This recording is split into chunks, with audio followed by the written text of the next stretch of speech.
這麼多餃子能吃完嗎？你忘了你二伯了？你婶婶手里啊是羊肉的，爹呢下的是猪肉的。你二伯呀，怕是自己就能吃这一锅。一锅有多少只啊？40来个吧。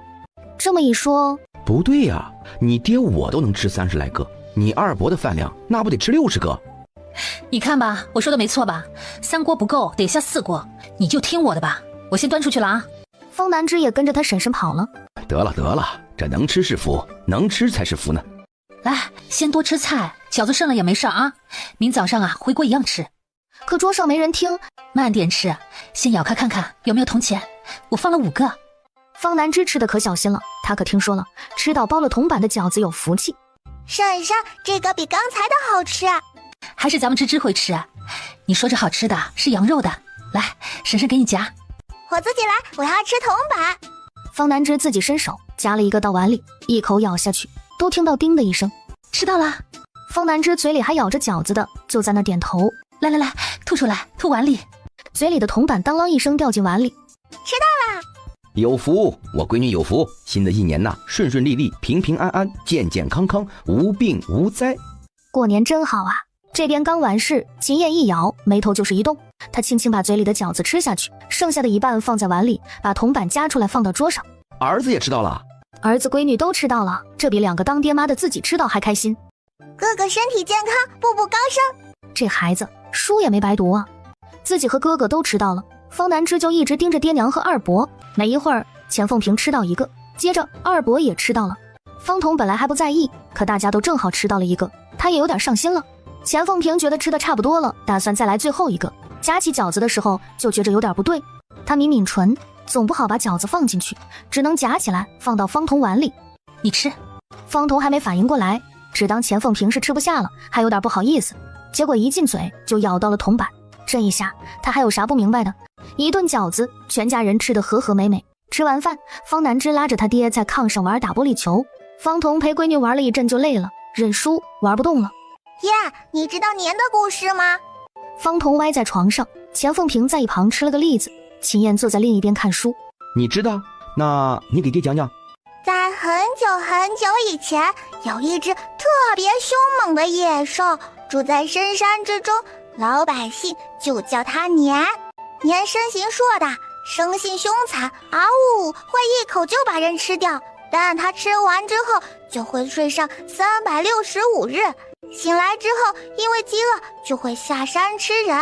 方南枝手舞足蹈的，完全就是個特別可愛的年獸。後來年要來的時候，人們就會找地方躲避。但是有一年，有一個白髮老人來到一個村子裡，說他能驅趕這頭叫年的野獸。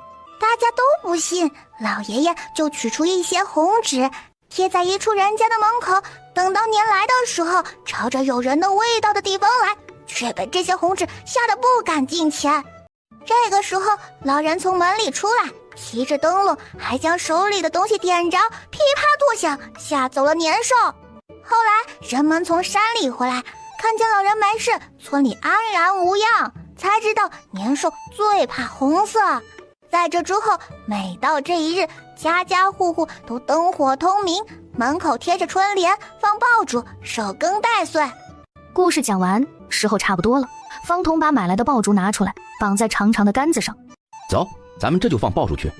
爹，給我來放。見方南枝伸手，方姨也跟着要。不能大家都拿着，這樣有人舉，有人點，想怎麼分？方彤看向錢鳳萍，這聲音太大了，我就不舉了。我來舉，我跟哥哥一人一串。秦燕一愣，想說是不是別人舉着更方便，可小丫頭已經拿着手裡那串噔噔噔跑過來，塞到她手裡。沒事的，哥哥，這個桿子夠長的。方銀正嚷嚷着要點，方彤把火折子遞給他，千叮嚀萬囑咐點完了，記得鬆手離遠點。然後他把另一個火折子遞給錢鳳萍，錢娘，你也點一個。錢鳳萍早早就把耳朵捂住了，見方彤朝他擠眉弄眼的，還一直勸他圖個吉利，才笑着把火折子接過去。都拿好了啊，聽我喊，1、2、3，到3的時候就點着。兩隻手努力地舉着桿子，1、2、3。響起來的一瞬間，小丫頭的笑聲就傳出來了。爆竹的聲音很大，但她內心已經很久沒有像此刻這麼安寧了。爹走後那些難熬的日子，每個上山打獵的白天，每個腿傷後不得安睡的夜晚，好像已經離她很遠很遠。爆竹聲停了，一旁的方南枝卻撓了撓頭，他的爆竹沒有炸到最後一個，他手上動了動，就掉到了地上。方彤正去接秦燕手裡用完的桿子，一個沒注意，小丫頭就走過去，伸腳想踢一下那點沒響的鞭炮，爆竹就在這個時候炸了。錢鳳萍拉了方南枝一把，但他還是被炸了褲腳。沒事沒事，不害怕啊。這孩子，他真想揚手照着屁股給閨女幾下。這以後不響的爆竹啊，也要離遠點，聽見沒有？方南枝下巴在錢鳳萍肩膀上，鼓着臉點點頭。放完爆竹，這守歲也算是守完了。一家人回屋子收拾收拾睡覺。大年初一，我們來拜年啦！等着，先給你們拿压岁錢。以往過年的頭一天，醒來的時候会給他爹拜年，那個時候他爹會摸9個銅板給他，說吉利，今年可以收雙份了哦。祝爹福祿身厚，祝娘長樂安康。爹，一時間都忘了該給什麼反應。兒子改口了，好。錢鳳萍瞧着方彤難得一見的傻樣笑，把自己的紅包一道塞進兒子手裡。芝芝，祝爹娘新年如意，早生貴子啊！娘的小閨女。方银在旁邊餓得已經吃了好幾個餃子了，看着他們手裡的壓歲錢有點羨慕。正這個時候，方南枝瞧見他，二伯新年如意，身體康健，事事順遂。方银臉頰鼓鼓的，端着碗都愣住了。二伯，給我壓歲錢呀！誰給誰壓歲錢？他嗎？沒有弟弟弟媳給的壓歲錢，還要給芝芝，他沒有錢怎麼辦？兩人大眼瞪小眼，把錢鳳萍逗得樂不可支。一家子吃完飯，方銀跟弟弟說了一聲回方家，說他也要去拜年拿紅包。自打方金跟王姑娘定親之後，不管村裡人對王地主父女倆和這一家人心裡是啥看法，但發達了肯定就有人想着走動走動。看見這料子沒呀？就算在縣城，那都是可好的，一般人家就算買得起，誰能在衣裳上畫這個印子？我就是沒來得及，要是這料子早點到手，我做完這會兒都能穿上身了。可瞧着桌子上的料子，顏色老氣，怎麼看也不像是給何氏這個年紀的，怕不是應該是給老太太的料子吧？何氏前些日子翻了許久，也才發現料子都是烏漆嘛黑的顏色，一看要不就是男人料子，要不就是老太太的，擺明了根本沒有他們娘幾個的份兒。可今日有人上門，他硬着頭皮把料子搬出來了。老二，你又回來干什麼？新年如意，給我压岁錢。钱，送你去給人家幹活，不知道往家裡拿錢，你還要起來了。上次你拿走的東西呢，都給我還回來。怎麼人家跟爹娘拜年就有，他就沒有？他的爹娘壞，他憋着氣開始看什麼拿什麼。快攔住他，攔住他！灶房裡可是有昨兒個剩的好菜和沒用完的肉和大米白面。方金出來了，見是方银在搗亂，正亂套的時候，門口傳來馬車的聲音。巧不巧了，今兒個看起來又是大熱鬧。王姑娘到門口，沒等到迎接她的人，隱約間還有方銀的名字，她這火氣一下子就上來了，地動山搖的下馬車，蹭蹭的就進了門。好啊，上次來搶年禮還不夠，今兒個連筐都背來了，今天不教訓教訓她，她就不是王家姑娘。方銀雖然是小孩子思維，但可不是看不懂眼色，一對上方金和王姑娘的樣子，也知道這不是跟大哥大嫂拜年要壓歲錢的時候了。都給我上去教訓他！方银擺開架勢，仗着自己個頭大，東衝西撞，愣是將3、4個人都撞倒在地上。他力氣大，可這次的下人還是太多了，這些人不方便打他的臉，就攻擊他的腿和前身，他也結結實實的挨了不少下，很快就受了不少傷。弟弟總說打不過別硬打，實在不行跑也不丟人，可這些人太多了，跑都不好跑。他又想起來侄子說的那個什麼擒賊先擒王，一眼盯住不遠處的大哥和王姑娘。他雙手握住豬肉，大冬天冻硬的跟石頭一樣的豬肉被他掄圓了，招呼到這些人的臉上頭上，打了一圈的眼冒金星，全是慘叫。方银反手將豬肉放回杯筐，朝着方金和王姑娘就衝過去，一手夾住一個脖子。哎呀，你們快拉開他呀，別傷了我兒子。這陣子摸到方家門口的村民也面面相覷。咱們要不上去幫幫忙？你幫誰啊？人家10多個人，用你幫啊？擱這兒蹲着吧你，看看就得了，你還真上手啊？方老爺子還想往上衝，他可是他爹，他再咋的還能跟他爹動手？反了他的！哎呀，老爺子可不敢亂動啊，我們姑娘在他手裡呢。哎呀，是啊，要是姑娘有個3長2短，我們老爺不會放過咱们的。因為只要他們敢離得近，方銀就像夾2隻雞似的一夾脖，搞得王姑娘和方金都拼了命的擺手讓他們別過來。方金從小就知道這個弟弟力氣大，但還是第一次切身體會到這根本不是人能有的力氣。侄子說的真管用。退到外頭的時候，正好也沒辦法讓這倆人跟着一起出門，他猛然鬆手，同時還一腳朝着方金的屁股踹過去，轉身拔腿就跑。這一腳直接把他踹得撲到前頭去，王姑娘人都還沒站穩，就被他帶着撲倒在地上。下人們一擁而上，趕緊過來扶人。大家伙合力扶起來後一看，都倒吸了一口冷气。血！我流血了！刚才虽然混亂，可方杰隐约也记得发生了什麼，難免有些心虛。哦，沒事，洗洗就好了。我讓人給你燒點熱水。剛才他踹了我一腳，還推了你一把，這下可摔得不輕啊！必須把那個傻子給我趕出方家去，不然我就退婚！聞言，方老爺子倒吸一口氣，剛要分辨，就見兒子朝他使了個眼色。老爺子氣急交加，一口氣沒上來，暈過去了。方家一陣手忙腳亂，這下何事也不能乾看着了。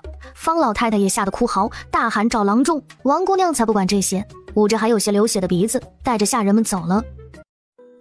看來這老二是真不能留了。爹，要我說，這肯定都是老三教的，都這麼多年了，他倆一直一條心，活沒幹多少，給咱家添了多少麻煩事兒。就算人家倆得了什麼好處，最後也落不到咱家頭上啊。那倆骨子裡就沒想着孝敬您，養了也是白養。這個兒子剛過繼出去的時候，他還很後悔，如今竟然成了心腹之患，把他的二兒子也教壞了。既然如此，那也不能讓他輕易離開，絕對不能就這麼輕易如了方童的意。爹啊，其實我有一個主意，就看您同不同意了。哼，我還有什麼不同意的？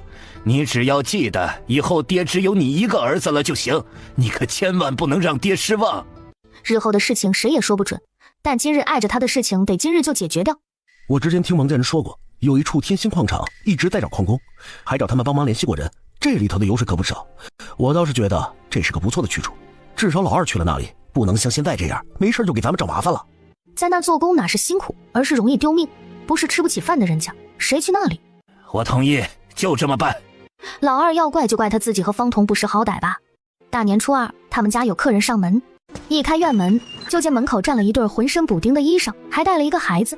錢鳳萍沒有第一時間叫人，神色反而疏離戒備。小妹，傻站着幹啥？讓我們進去啊！外頭多冷不知道啊。鳳萍啊，這不過年了嗎？我跟你大哥過來看看你。秦燕他爹走了之後，娘家那邊就跟他斷了聯繫。一開始他們不走動，他還只當可能家裡是有什麼事。那時候家裡他離不開，讓去那邊的人順路給帶個話，回來時也只說家裡一切都好，只是地裡忙騰不出時間過來看他們娘倆。他怎麼會跟自己家人調理，和兒子相依為命，熬過了最難的那段日子。只是還沒等緩過一口氣，兒子就病倒了，一段時日都入不敷出，再加上要錢，日子實在是艱難。他就想着跟娘家先借點银子挺過這一段，沒想到他上門竟然被娘家打出來了。不是當嫂子的不幫你，你侄子年紀小，你顧你兒子，咱們也有兒子要顧啊。妹，你也別怪你嫂子，她也是為了咱們這個家好。你嫂子嫁給我，我不能是非不分呢。秦燕姓秦，是他們老秦家的種，你應該去跟他們族里人要錢。方南之听見動靜出來，就看到他娘臉色不對。娘，一聲娘讓錢鳳萍回了神，門口的兩口子也看到了小丫頭，都只用眼角瞥了一眼。不認識的叔叔嬸嬸，你們是來拜年的嗎？你看孩子都知道，快讓咱們進去啊。方南之上前幾步，叔叔嬸嬸新年如意。然後手一伸，謝文龍和曹氏沒反應過來他是啥意思。沒有壓歲錢嗎？原來你們不是來拜年的呀。那隨便給點啥都行，我爹說就當图個吉利。不等兩人反應，我沒注意你們是空着手來的，我還以為你們是来拜年的呢。這一套下來，錢文龍兩口子都覺得這輩子都沒丟過這麼大的人，連錢鳳萍都驚訝了。哼，平時都有我爹在，不用我出馬，這兩人瞧着也不比我那唐伯母厲害，堅決不能讓娘受了欺負去。都是自家人，什麼壓岁錢，還不是左手倒右手？这沒你的事兒，小孩子家的，別搁這搗亂。到了這半天，連門都沒進去。什麼話不能進去說？讓我跟你嫂子在這站着像話嗎？沒聽見家寶一直喊冷？以前孤兒寡母的沒底氣，也沒那個精力特意跑去跟他們面對面理論。今天他們既然送上門來，他也不介意好好說道說道。他沒關門，直接轉身牽着閨女進屋了。錢文龍和曹氏滿意了，大搖大擺地走進院子，東瞧瞧西看看。這家人來之前，娘倆都在這個屋。方南之看他哥的閒書，錢鳳萍在縫被子，書邊上還放着他沒吃完的吃食，是買年貨的時候給他買的糖和果子。他走過去拿起來，和書一起送回自己屋去。大人坐在外頭，沒注意這邊的動靜。小丫頭走出去才發現身後還跟着一個。你幹啥？你手裡拿的那個給我吃。他上來就要伸手搶，被方南之給躲開了。離我遠點！髒死了！這小孩串門怎麼也髒兮兮的？他是他爹娘捡來的嗎？钱凤萍在屋裡听着声音不对，出來看，方南枝没告状，問就是没事。有事叫娘啊。方南枝等他娘回去了。敢搶我東西，小心我揍你！你给我，你给我！他爹说了，这種時候打架不丟人，打不服对面才丟人。手裡有東西影響他出手，他這會兒已經進了自己屋子，抬腿就是一招窩心腳，把東西放下。給我吃，是我的，你不許吃，你給我！方南枝覺得他有病，見他還要動手，揪着衣領子就是一頓暴錘。要是有人搶你東西，就掰他手指頭。方南枝聽着嗓門，覺得要招人過來了，站起來撇撇嘴。先跑過來的還是錢鳳萍，她一進門就朝着閨女跑過來。怎麼了？碰着沒有啊？哎呀，我的兒啊！方南枝乖巧的搖頭。錢鳳萍，你今天必須給我們個說法。他搶我吃的，我不給他就打我。錢鳳萍可心疼壞了。要什麼說法？嫂子這麼些年了，養孩子就跟養狗似的，有一口飯就行，見誰咬誰。別說我閨女沒把她怎麼樣了，就是有也是活該。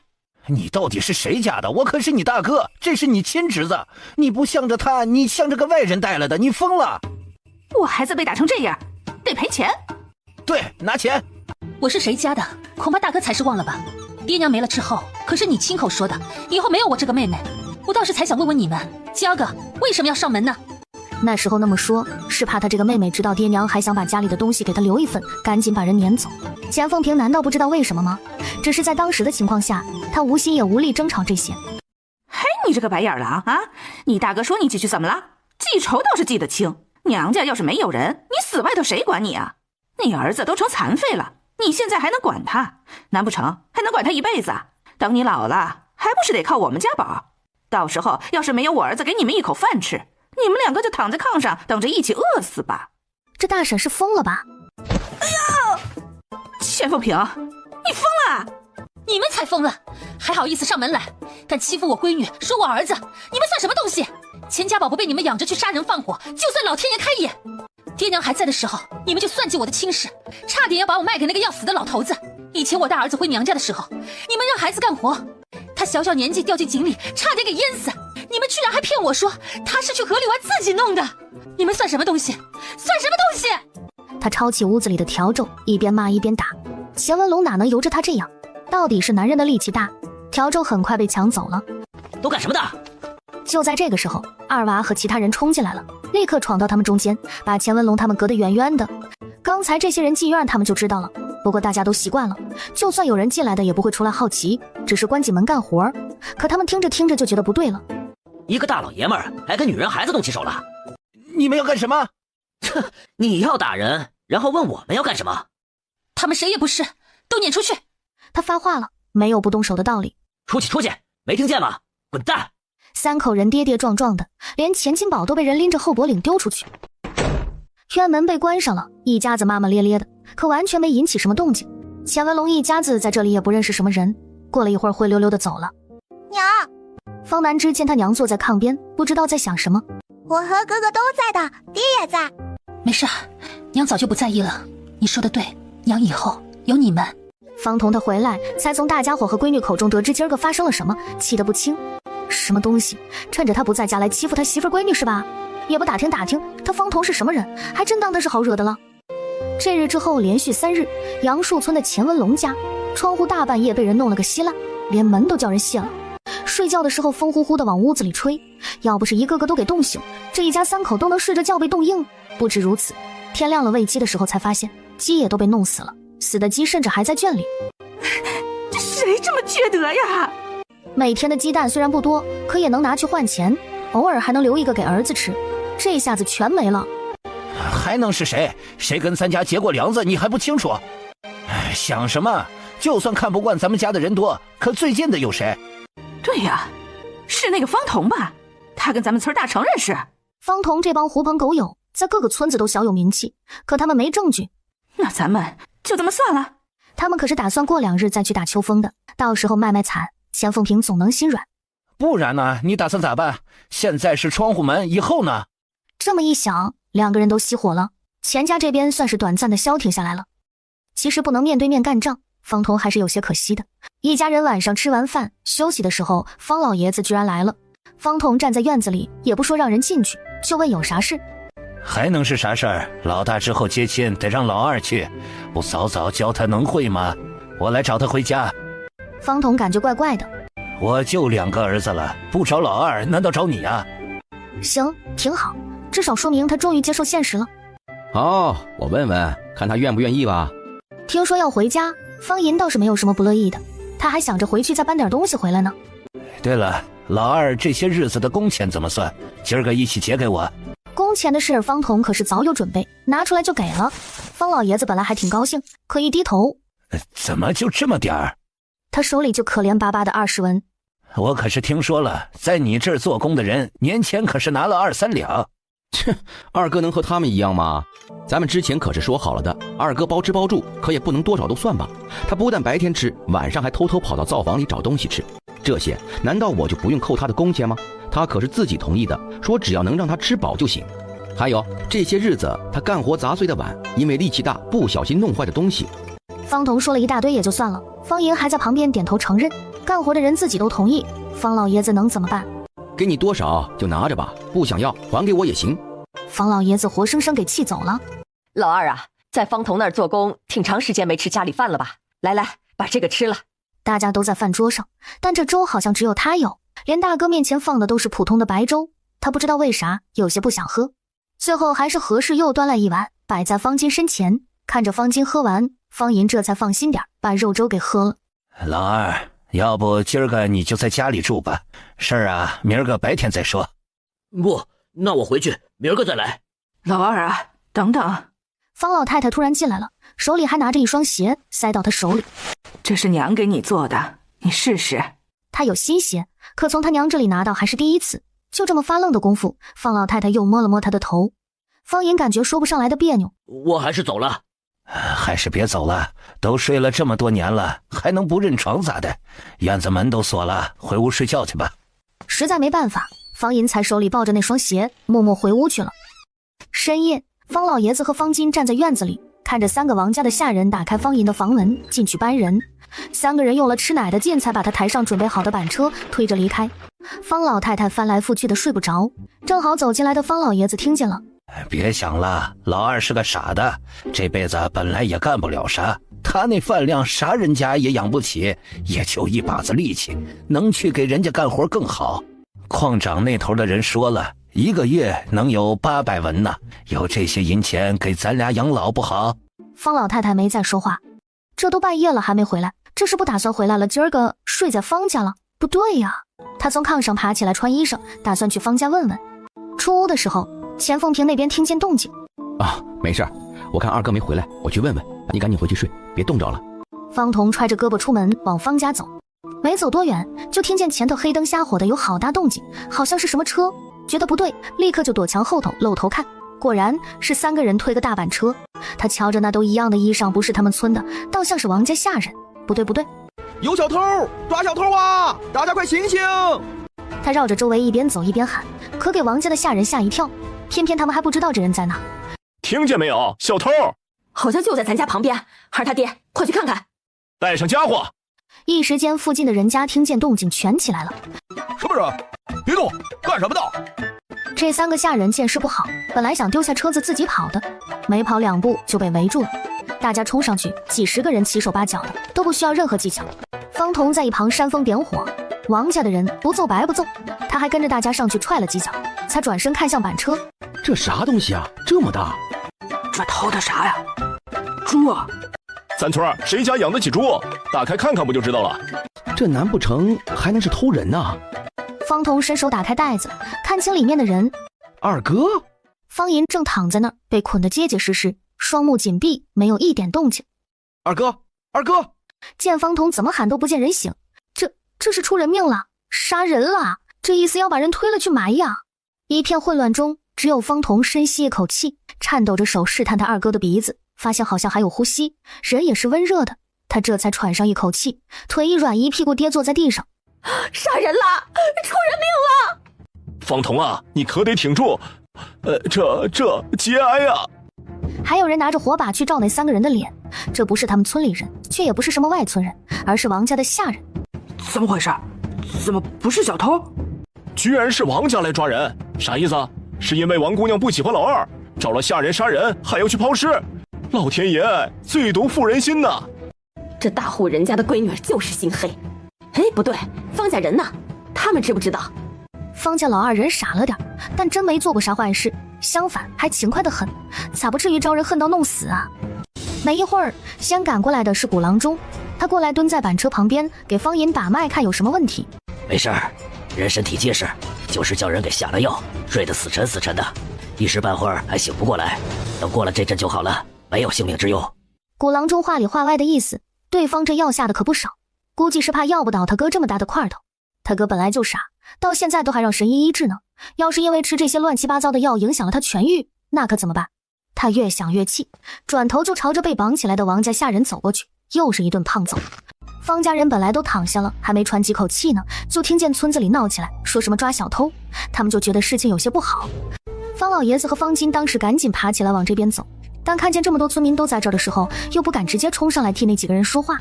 如果這些人沒有個輕重，把王家的人打死，弄出點什麼事兒，到時候那邊還是得找他們的麻煩。方彤看見方家人，這怒火算是找到了發洩口。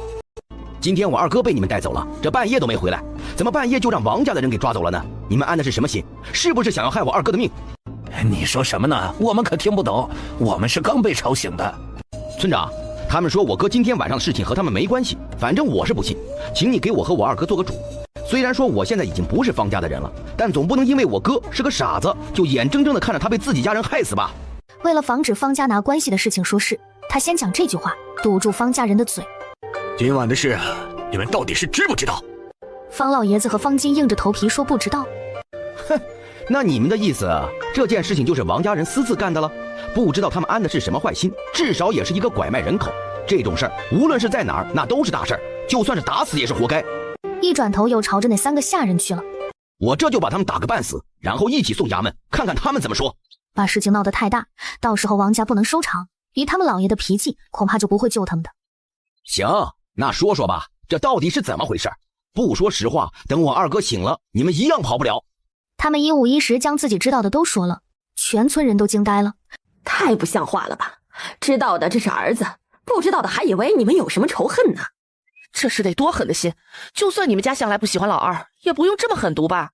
方银確實是個傻子，但在村裡也從來沒幹過什麼壞事，罪不至死吧？方家的，你們知不知道你們在幹什麼？給自己家人下藥，還要送到礦裡去，你們是不是瘋了？那又怎麼了？咱們只是給老二找個礦上的活計，讓他賺錢，能夠安身立命。他本來也一無是處，就有一身力氣，在哪兒幹活不是幹呢？人家礦上給的還多呢。只是因为他傻，跟他講這些事兒麻煩，怕他哭鬧，才想這個法子讓王家人帶走。我把他養這麼大，難不成還能害他嗎？你們要是覺得這樣不行，那你們倒是找個能賺錢的活計給他呀。真恨不得衝不上去打他一頓。可雖然他現在已經名義上過繼走了，那畢竟也是他爹，要是真把人打了，在族裡有些事兒也說不過去。他這會兒看了一眼一直站在後頭，這會兒沒有說話的方金，一下就衝過去了。先是結結實實的挨了一拳，然後方彤就什麼手段都用上了，摳眼珠子，踹胸口，要麼就是往下3路招呼。方老爺子最心疼大兒子，在一旁趕緊攔着，村長在一旁喊着讓人都拉開，但是神色卻淡淡的。村裡的人有3、5個跑上來說是拉架，結果都在拉方老爺子，圍着方彤和方金的人也就是意思意思。別以為我過繼出去，咱們以前的賬就可以一筆勾銷了。小的時候你吃雞蛋，我和二哥連雞蛋皮都看不見，家裡什麼都可着給你，要不是我和二哥命大，都他媽死了好幾回了。這是二哥到底沒有我命好，最後因為你們成了一個傻子。後來因為你讀書，家裡還要賣我閨女逼我入贅，現在我日子是過好了，那他媽是我自己過出來的，你們就真的能夠心安了嗎？我呸！一群豬狗不如的東西。上次你們就要讓我二哥當綠毛龜，讓我給攔了，這回還賊心不死，又要把人賣到礦裡去，我看你們是巴不得他死在外面。方家是活不起了嗎？讓我二伯到礦上去。一口氣差點沒上來，舉起拳頭就要揍這個賠錢貨。我告訴你，二哥現在已經在我們家幹活了，那是簽了文書的，你沒有經過我們同意，私下裡居然還要把他賣到別的地方去，不管你們安的是什麼心，但是這違約你們就得賠我500兩。方家人聽到這個話才是真的懵了。確實有這麼回事兒，在秦家幹活的人都簽了，而且都在我這兒做了見證。簽文書？我們都不知道啊！老二他怎麼簽文書？他肯定是被騙的。這文書不只過了村长這兒，還過了衙門。你这話要不要去衙門問問衙門怎么說？方银的那份契約方同是改過的，不僅泄露方子賠償，中途不幹也要賠償500兩，還專門去衙門過了一遍，為的就是防止有一天方家會動什麼歪心思。方家人這下可氣得不輕。今天的事情你到底想怎麼解決？我覺得方家是容不下我二哥了。其實我也清楚，他們覺得我二哥是個累赘，以前留在家裡也不過是為了幹力氣活，但又嫌他吃得多，最近又丟給了我，我還以為他們家能安生呢，不知道這又是想起了哪一出，居然要把人給賣掉。既然方組長您今天開口問我了，那我可就直說了。總歸我的堂伯也不像是缺兒子的樣子，反倒是急着把這些兒子賣的賣，送的送。那既然如此，我如今的爹也只有我這一個兒子，也算是门丁擔保，那就不如趁此機會把我二哥也過繼過來。你休想，不可能，他再怎麼樣也是我兒子。行啊，既然你這麼說，那等過些日子王姑娘和你兒子成親，不是去城裡住嗎？那到時候你可別忘了給你的二兒子也留個屋子。爹打小就說方家光宗耀祖都靠你，我呸！這麼多年了，你除了吸兄弟的血厲害，你還有什麼出息？周圍聽着的村民都覺得心裡不是滋味起來。錢鳳平帶着2個孩子來了，方彤看見媳婦兒這才住了手。看你一直沒回來，村子裡還鬧起來了，閨女喊着要找你，咱們就出來了。方彤沉默着不說話，錢鳳平覺得有些心疼，站到了他的旁邊。這會兒小丫頭已經跑到板車旁邊去了，看着板車上昏迷不醒的方銀，眼淚就出來了。秦燕更冷靜些，轉頭在人群中看到一直沉默的方組長。原來組長在，那想請問一下，你們方氏這是已經開始賣兒賣女了嗎？秦家的小崽子，你管得太多了。組長，你這是年齡大昏了頭了吧？族裡的事兒你一聲不吭，對我兒子發什麼火？你要是老了管不動了，那就換人來管。方組長更是不高興，但這麼多眼睛盯着呢，也知道這件事必須得處理。今年荒災，其他村賣兒賣女的不少，咱們村都熬下來了。10里8村的誰不羨慕？眼看着新的一年了，反而賣兒賣女，沒這個說法。更不用說賣的還是這麼大的兒子，從來也沒聽過這樣的事兒啊！說出去都嫌丟人。哎，村長，話不能這麼說呀，我們這不是賣兒賣女，只是讓他去礦上上工。誰家孩子這個年紀還不找活幹呀？聽他爺這麼說，伸手把眼淚一抹。找活？誰家好人去那種地方找活？但我們不知道呢。那礦上除了大牢裡關不下去的囚犯，剩下的那都是賣命的不要命的。這以後啊，可得記着每天讓他吃飽了，主要是餓得面黃肌瘦的，這傳出去了，族裡人也不好看呢。另外，這堂哥都已經妻妾成群了，之前你們還急着給二哥說親，這最近怎麼不見提起了呀？這王家那邊還有什麼親戚沒有啊？倒也是給他也介紹介紹啊。這是我家的家事，怎麼安排都跟你沒關係。方彤不說話，只是看着方組長。今天王家的下人要把人送到礦上，這明顯是王家已經容不下這個傻子了。方家更是也沒想護人，可見方老頭子是不願意不要這個兒子了，卻又不願意過繼，擺明了自個不要，也不願意讓別人佔便宜。他身為組長，也不能眼睜睜地看着這麼大活人被賣了。老方，方金，過來，咱們到一邊說話。過了好一陣，方組長他們才回來。方老爺子和方金都是臉色陰沉，看到他們這個樣子，方彤反而鬆了一口氣。想讓我把老二過繼出去也不是不行，但我有一個條件，我把他養這麼大，總不能白白給人呀。你得把蛋糕方子給我。都這個時候了，還想着拿捏他呢。哼，媳婦兒，咱們走。他伸手就去推板車，連理都不理他们。這次是大堂伯給二堂伯下的藥，那治病的銀錢得大堂伯出，等明兒個我們就去拿。明兒個你家裡要是沒人，我們就後個去。就這麼一句話，讓剛剛還覺得方彤不識好歹的方老爺子和方金眼前一黑。從小時候起，他這個家裡的老大就從來是說一不二，家裡人都聽他的，真有什麼事爹娘也都向着他。長大之後也是这樣。看着方彤现在這個樣子，他比誰都難受，不願意承認以前那個什麼都不是的街溜子竟然能有踩在他頭上的一天。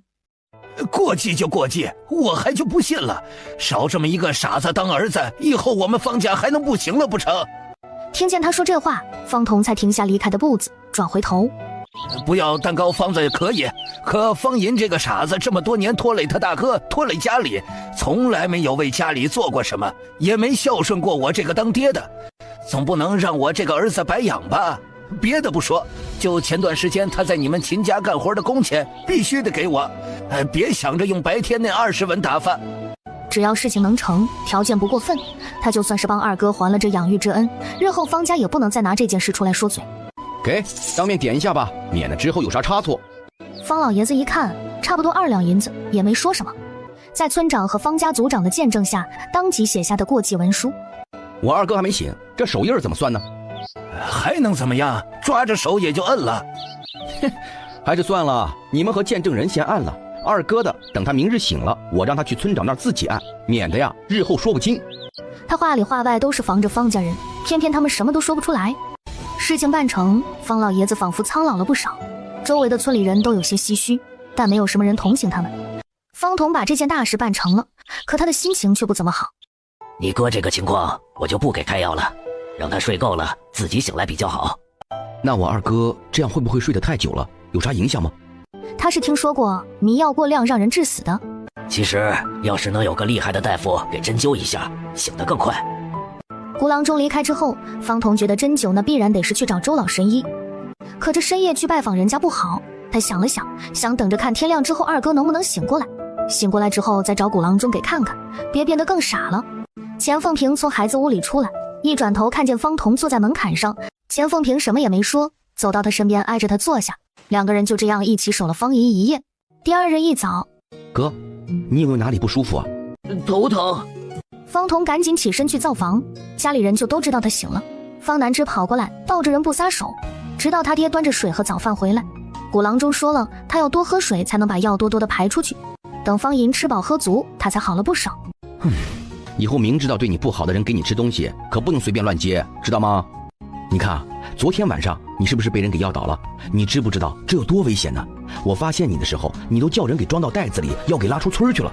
這要不是我沒睡覺去找你發現了，這會兒啊，你人都不知道被賣到哪兒去了。方银被他弟訓得直撅嘴。爹，你去吃飯吧，我這些日子的課業有好多要去問周先生，要不我把二伯一起帶去，正好讓先生給看看。也不知道他們下了多少迷药，要是影響了身子就不好了。行，要是沒什麼事啊，等回來之後，我帶他正好去一趟村長家，把過繼文書落實了要緊。村裡平靜了2日。啥？定親了？和誰？咋一點信都沒有？是隔壁桃花村的崔姑娘。嘿，你這小子悄没声的幹大事啊！把兄弟們都瞞得死死的。說好的咱兄弟仨要不成家都不成家，你怎麼偷偷摸摸的連親都定了？其實咱們倆也存了點錢，想尋摸個媳婦兒。這事兒啊，放心吧，有合適的我肯定幫你們留意着，給你們介紹。一有功夫啊，我都去打聽打聽。謝謝嫂子，謝謝嫂子。到底是咋說的呀？怎麼一點動靜都沒有？是誰給說的沒？這姑娘是我大伯母介紹的，她娘家就是桃花村。姑娘我見過了，長得可好看了。說到這兒，他不自在地摸摸臉。她家裡人也老實，就是姑娘年紀大了點兒。我問過，說是她爺奶前2年前後腳沒了，崔姑娘為了給他們守孝，這個親事就耽擱了，一直到這個年紀還沒嫁出去。她家裡的彩禮要的也不高，一來二去我就同意了。方彤聽着听着，這心裡就覺得怪怪的。你自己去沒去桃花村打听打听，他們家確實是這樣的嗎？去了呀，我都去崔家幹過好幾次活了，也接觸過崔家人，感覺都挺好的。這上門幹活，人家要是有什麼事兒故意想瞞着他，他發現不了，被忽悠了也是有可能的。那你爺呢？你爺咋說的？一提到這個，鐵柱表情就不像剛才了，有點難受。你爺出啥事了？其實我爺最近病了，所以我才也想着早點定親，這樣家裡熱鬧熱鬧，能給老爺子沖個喜啥的，沾沾喜氣兒，說不定身體就能好起來。不是你這人，老爺子病了你咋不說呢？這麼大的事兒，你還拿不拿我當兄弟了？對呀对呀，還有我們呢，你咋不吱聲啊？已經請古郎中去家裡看過了。你找郎中那是去看病的，我把你們幾個那可都是當親兄弟的，這喊了郎中就不用喊我了呀。這老爺子病了，家裡家外的，我難道就不用幫着搭把手嗎？你這是不是就跟我見外了？這個事確實是他理虧，以後有什麼事兒得第一個說給兄弟幾個知道，聽到沒有？鐵柱老實點頭。找一天我們去看老爺子，聽見沒有？還找什麼日子？就今天晚上下了工我就去，你們啥時候去都行。這話叫你說的，我也去。我也去。钱鳳萍在旁邊聽了一耳朵，知道方彤的心意。晚上下工之前，他去準備了一份東西。用不用我陪你一起去？不用了，還不知道是咋回事呢，我去看看，下次有機會啊，帶你上門。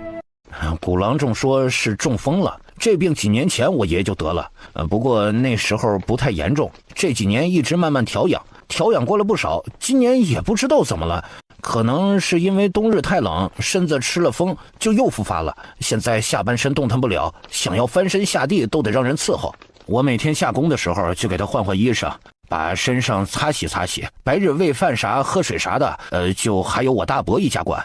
哥幾個得到老爺子的情況，心情都不太好。他們一進屋就聞見一股怪味，這幫人還真就等着鐵柱回來收拾。這老人就不是他們家的老人了，是鐵柱一個人的。爺，我兄弟他們來看你了，別着急，我給你收拾啊。方彤他們也沒見外，跟着一起進來。老爺子正躺在炕上，一見來人，臉上有些紅，說話含含糊糊的，也說不清，但聽那個意思是想讓他們出去。方彤幾個哪還不知道是啥情況，一個都沒走。二娃打聲招呼去烧水，鐵柱去給他爺拿衣裳，方彤直接幫忙伺候老爺子，擦裡擦外。幾個人忙前忙後，上上下下給老爺子洗了個熱水澡，換了身乾淨的。都這樣了，白天也沒人管，這不是活生生的搓磨人嗎？老爺子眼眶紅紅的，心裡這個難受啊。方彤坐在炕邊跟老爺子唠了唠，老爺子頭腦倒還清晰，就是身上不利索，說話有點慢，問題不大。鐵柱啊，你得跟你大伯母談談，是給點银子還是啥，讓他在你不在家的時候啊，也能好好照顧老爺子。雖說這不是一個好主意，但怎麼也不能讓老人受罪啊。不成，銀子不能動，得留給鐵柱娶媳婦兒。爺，我存的錢夠彩禮。光夠彩禮怎麼成啊？成了親以後還得過日子呢，還得生娃養娃，到處都得用。伸手指了指炕洞，同志，你幫爺拿，在那兒。在老爺子的示意下打開，粗略一看，裡邊竟然放了能有10兩銀子。鐵柱在他家幹了這段時間，但有多少工錢他心裡也有數，之前他們家日子過成啥樣他也知道。老爺子是從哪兒攢下這麼多銀子的？這些個呢，都是我這些年給鐵柱攢的。如今我病了，腦子不夠使，我怕有一天徹底啥都不知道了。這孩子我也知道，老實守不住東西。童子呀，這些銀子我就托付給你，你幫他存着吧。等鐵柱啥時候要用了，你再給他。鐵柱看着方彤手裡的盒子，眼眶通紅。鐵柱，要不把老爺子送我家去吧？在場的人都看向他。我家還有2弟弟，現在我和小妹都在外頭賺錢，他們哥倆在家裡冒冬的，一天天也沒啥事兒。老爺子過去，他倆啥都能幹，能幫忙照顧照顧，不就是翻翻身伺候下屎尿嗎？小事兒。他的弟弟他清楚，這個事再適合他們不過了，不然早晚背着他哥倆自個幹個大的。剛想開口拒絕，行，那就這麼說定了。他琢磨了一下，這樣吧，二娃，他們兄弟不用做飯了，3頓飯我們家包了，到時候呢，讓你弟每天來咱家拿一下就行。我也不知道幫啥了，我也只有點力氣，家裡要是有啥力气活找我吧。你跟你弟也說一聲，有事去我家喊我就行。方哥他家事挺多，不一定腾得開手。本來剛才就哭了，這會兒又是眼淚汪汪的看着幾個兄弟過來拉兄弟們的手。行了，別膩歪了，這麼大人了還是不是老爺們了？再跟兄弟們這麼見外，別怪我們動手啊。正好今天兄弟們都在，把東西收拾，方彤回家去取他們家的牛車去了。把牛車趕到他們家門口，鐵柱把老爺子從炕上背起来。在他們最早一起來的時候，大伯一家就全都縮在屋子裡聽外頭的動靜，怕他們喊人伺候老爺子，誰都不露頭，在屋裡裝死。這會兒扒着門縫，看見鐵柱把老爺子往外背也不管，愛帶哪兒帶哪兒去，反正跟他們也沒關係。鐵柱啊，去灶房也要拿點東西。他爺說啥是啥，背着就去了，指着灶台的糧食袋子讓鐵柱拿上。他要是沒記錯，家裡應該還有一袋，正好拿走一半。這些就夠了，就當是咱爺倆這段日子的口糧。鐵柱後背上背着他爺，手上還拿着糧食袋。哎呀，鐵柱啊，你這是要帶你爺去哪兒啊？怎麼還把糧食都拿走了？這日子不讓咱們過了。又看向他背上的老爺子，爹，你要偏心也不能这樣啊，哪有讓人直接搬粮食的？我還沒死呢，我出去住要養病，這糧食我也是要吃的。你要是捨不得，那就出銀錢，糧食我給你們留下，我在外頭吃喝拉撒和要錢，你們至少得出一半。拿糧食他們不樂意，拿銀錢那還不如要他們命呢。再加上門口幾個大小伙子都在那站着，鐵柱見他們不說話，背着他爺就上車了。其他幾個人也幾個人幫忙，把糧食也塞上車。牛車一走，你說這鐵柱是要把老爺子送哪兒去呀？不在家裡養着，還非要往外送，這是对咱們有意見呢？管他怎麼想的，帶走就帶走，省得咱们還得天天伺候。反正啊，等鐵柱成親了，肯定還得回来。放着好好的家裡不待，也不怕在外頭叫人給餓死。還真當他那木頭樁子似的孫子靠得住呢。又一尋思，都覺得老爺子不在家是個大好事，回屋偷着樂去了。這明天書院呢就要開學了，我尋思着我就不去送了，讓鐵柱去。爺，你是有啥事兒嗎？是啊，明天我要出門打聽點事兒，去趟桃花村。桃花村我去吧，我一個婦道人家好打聽事兒。方彤有點不好意思。你能去，我有啥不能去的？鐵柱幾個是真心把我當嫂子，不過就是這點事兒又不累人，張張嘴說說話而已。翌日一大早，簡鳳萍就去了桃花村，方彤還是照常去送兩個孩子去了書院。這是年後第一日，學子們回到課堂裡，難免都有些人心浮躁。好歹也教了這麼多年書了，他們自然有應對的法子。大考，沒錯，第一天就考，而且會根據成績進行分班，甚至連方南之都沒能躲過。秦燕最後的成績是書院20名，進入甲班。方南之這會兒正在他先生這裡，比他哥的成績他可就差了很多。那先生，我就要去丙班讀書了嗎？不能一直跟着你嗎？你当然還是要跟着我學，但也不能一直只跟我學。既然考上了，以後每日就在班裡學上半日，也要跟你那些同窗多交流交流。這人呀，要讀書可不能只讀死書，要多與人交談，多與人辯，多聽聽別人都是怎麼讀書的，想想為何別人要那麼想，對你讀書好處更多，能讓你進步更快。另外半日你再來我這兒。魏夫子那邊下課後，秦燕過來也知道了鄭舉人的決定，這是先生在為他妹妹鋪路。如果只當她是普通女子，想着日後總是要嫁人成親，自然大門不出二門不邁，學問可以做，但也不用做得如此透。可他妹妹如今又學孔孟之道，又學醫術，日後注定是要如男子那般行走世間的，絕不能關上門來只看後宅的事兒，否則便白白浪費了這一身學問。這既不是鄭舉人樂意看到的，也不是周老樂意看到的。既然如此，那他就需要人脈，還要有足夠的本事讓人不去非議。他轉頭看着一無所知還在認真做課業的妹妹，沒有提醒，只是把鄭舉人的這份恩情記下，還有周老的，他也會更努力的讀書。他不僅要做妹妹的哥哥，妹妹的人脈，還要自己也站得足夠高，做妹妹的靠山。這些日子錢鳳萍也沒閒着，幾次去桃花村串門，跟好幾家人都越來越熟。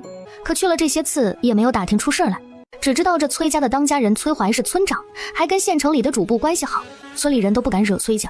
可我怎麼就越聽越奇怪呢？就這樣的人家能看得上鐵柱？見媳婦看他，我不是說咱們鐵柱不好，主要是啊，他們給閨女相看人家的時候，就沒想着要門當戶對嗎？這鐵柱之上就挑不着好的了。你想啊，這家要是啥問題都沒有，還能覺得鐵柱配得上他們的？哎呀，不是，我咋覺得這越聽越不信呢？這日雪剛停，一輛馬車就到了村口。車上的人找村裡的人問了路，才一路找到方彤家。今兒個過來是為了接錢鳳萍還有其他幾個蛋糕師傅，也就是劉嫂子他們一起去縣城教一教這些人怎麼做蛋糕。